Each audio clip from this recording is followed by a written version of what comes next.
Hey there guys, what is going on? Sai here and welcome back yet again to another Gran Turismo 7 setup video for the channel. Today guys, we've got the Ferrari 458 Italia GR4 and this thing out of the box isn't actually that good.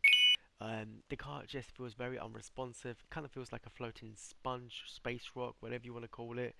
Yeah, there's just no response and it just feels very front heavy even though it's an MR car, so it's kind of a strange feeling when you drive this car, and I can understand why I haven't really seen this car being raced online, just because how uneasy it is to drive it. It's not bad to drive. I mean, you can go around the corners, it's quite balanced and so forth, but it's not nice to drive in my opinion, and that is what I focus this setup on, is just make it a little bit more responsive, a little bit more agile, like an M car should. Although the setup isn't perfect, it will be a very good starting point for you guys to, you know, experiment a little bit further and create your own setup using this base setup.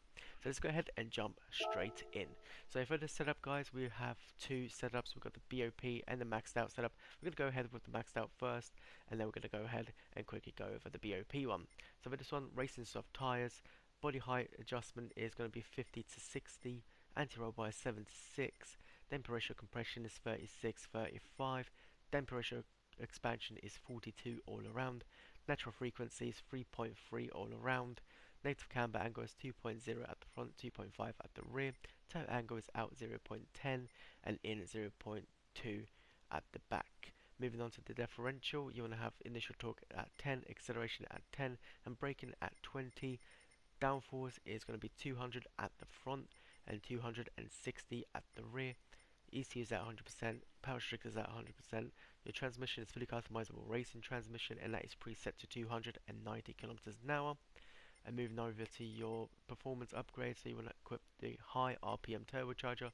I tried the medium RPM turbocharger. You can see the curve, the power curve is a little bit better overall.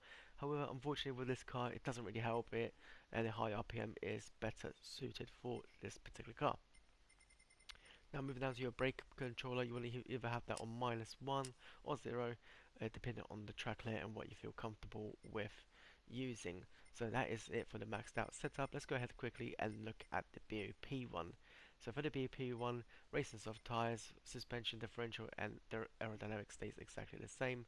Your ECF is at 100% still, ballast 75 kilograms with the ballast position at -25, and the power restrictor is set to 90 kilometers an hour, sorry 90, and the transmission is set to 270 kilometers an hour, and we'll remove the turbocharger as well. I tried experimenting with the turbochargers equipped on and off. It didn't really make it any faster, it just made it really slow. So off seems to be working really well for the BOP setup, and that is pretty much it guys. So I'm going to leave you guys now with a reference lap around Catalonia, and don't forget to like the video and subscribe for more. Take care guys and enjoy.